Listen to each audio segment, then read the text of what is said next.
Masa sekolah dulu, Kak Oya pernah malu nak tengok cermin. Akulah budak sekolah yang dulu malu sangat nak tengok cermin.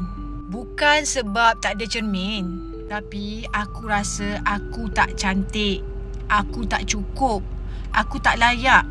Setiap kali aku tengok muka aku sendiri, aku mesti bandingkan dengan orang lain.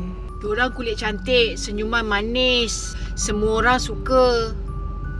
Tapi aku rasa macam tak ada apa-apa yang aku nak banggakan dengan diri aku ni. Aku kulit kusam, jerawat, hitam.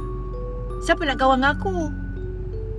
Tapi ada satu hari tu mak Kak Oya cakap, cantik itu bukan apa yang orang nampak, tapi apabila kita rasa, bila kita tengok diri sendiri.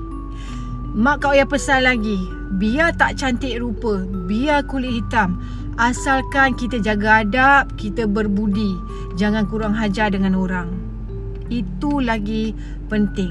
Sejak mak Kak Oya cakap, Kak Oya senyum pada diri Kak Oya sendiri. Walaupun diri Kak Oya tak sempurna, walaupun diri Kak Oya tak cantik, walaupun diri Kak Oya hitam, kata-kata mak tu membuatkan Kak Oya rasa semangat. Terima kasih mak atas kata-kata hikmat tu. Orang pegang sampai bila-bila apa yang mak cakap. Yang penting kita punya perangai, budi bahasa kita, adab kita dengan orang. Dan sekarang aku nak ingatkan kau.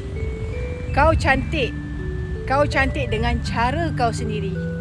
Ingat tu. Ingat wanita.